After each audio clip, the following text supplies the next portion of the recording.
Fala pessoal, falar aqui com vocês sobre o pilar mais importante para o processo de recuperação de fadiga adrenal, de disfunção do eixo-HPA com sintomas de ansiedade, insônia crônica, fadiga crônica, depressão, síndrome do pânico, Gente, vamos lá.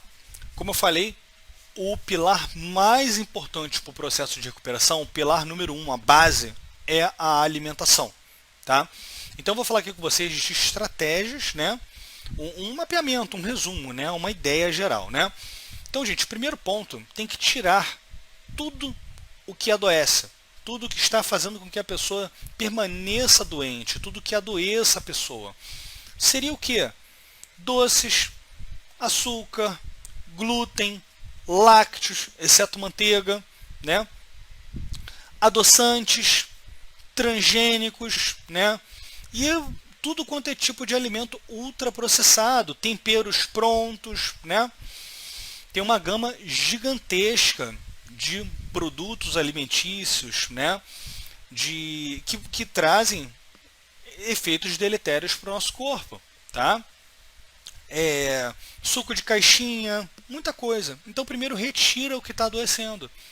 Em seguida, entrega para essa pessoa alimento de verdade, que vai trazer micronutrientes e macronutrientes, densidade nutricional, para colocar o organismo dessa pessoa em processo de prevenção e regeneração em relação a doenças.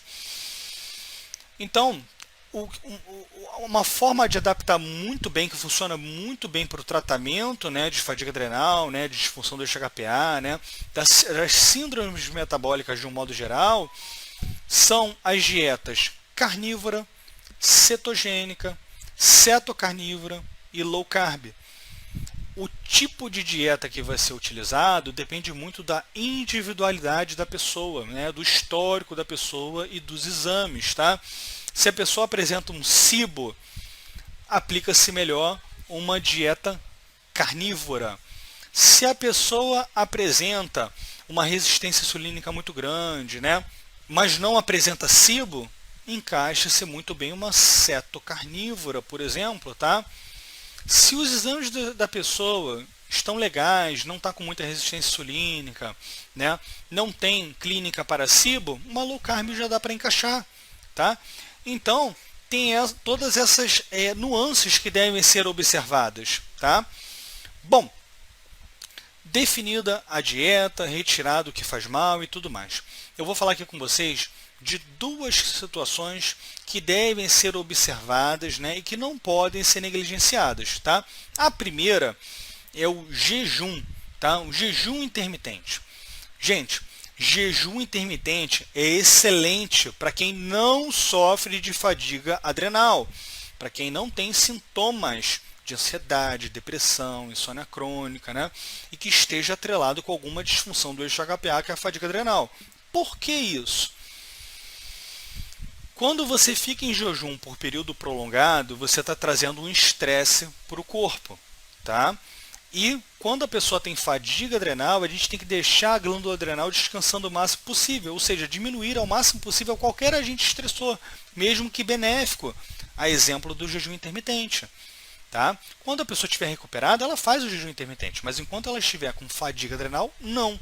E eu vou explicar o mecanismo fisiológico por trás aqui para vocês. Vamos lá. Quando você fica em jejum por período prolongado, você começa a sofrer de hipoglicemia. Tá? Então, quando você começa a sofrer de hipoglicemia, e até começa um pouquinho aquela sensação de fome, o que acontece com você? O seu pâncreas começa a produzir glucagon, que é um hormônio, que ele é secretado, para subir essa glicemia, tá? E estabilizar a glicose. Só que o pâncreas, para a produção de glucagon, ele depende de uma sinalização através da glândula adrenal com impulsionamento de cortisol. Então a glândula adrenal vai secretar cortisol, vai falar, pâncreas, produz glucagon. E aí o pâncreas produz glucagon e estabiliza a glicose. Só que esse processo, para quem está com fadiga adrenal, ele traz uma certa sobrecarga para a glândula adrenal. Tá? Então ele não é não é legal você fazer o jejum intermitente, porque você estará provocando um trabalho desnecessário da glândula adrenal e um estresse benéfico que não é adequado naquele momento, porque um estresse benéfico para alguém que está com disfunção do eixo HPA, fadiga adrenal, ele acaba se tornando um estresse acumulativo. Então, uma pessoa que está em hipercortisolismo, ela acaba tendo uma reação desproporcional na produção de cortisol, acaba até aumentando mais ainda no jejum intermitente. E a pessoa que está sofrendo de hipocortisolismo, ela pode sofrer até de sintomas desagradáveis quando ela está em jejum prolongado, porque pode ocorrer o sistema de reação compensatória, com produção de noradrenalina no lugar do cortisol.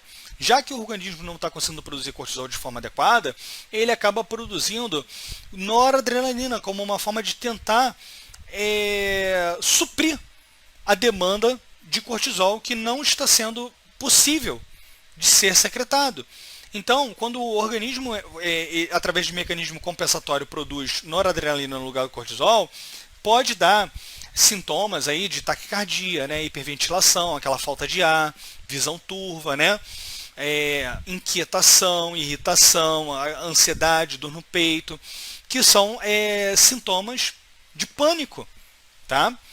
Bom, o que deve ser feito então para quem sofre de fadiga adrenal? É usar a fome como termômetro. Você não precisa comer de 3 em 3 horas. Você vai comer toda vez que você tiver fome. Você vai respeitar o seu organismo. Você vai usar a fome como um termômetro. Sentiu fome? Come. Então, sempre comer à medida que sentir fome. Tá? Não prolongar a sensação de fome, que aí vai gerar um efeito de estresse no organismo. A ideia, para quem sofre de fadiga adrenal, é buscar manter a glicose, né, a glicemia estável o tempo todo. Tá?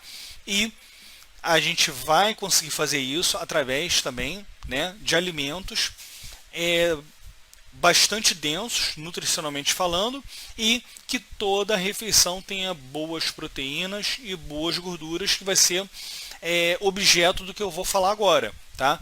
A segunda estratégia alimentar, a primeira foi o jejum intermitente, né, evitar o jejum intermitente. A segunda estratégia alimentar é o controle da glicação. O controle da glicação nada mais é que você controlar, manter a sua glicose estabilizada o tempo todo. Tá?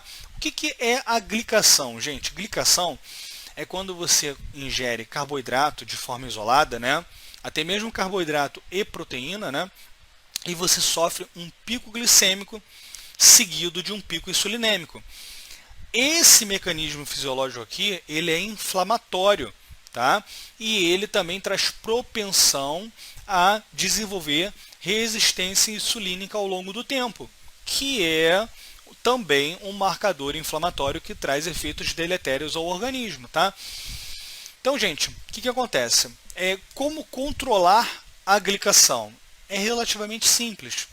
Toda vez que você for ingerir algo, você tem que ingerir junto boas gorduras, principalmente boas proteínas.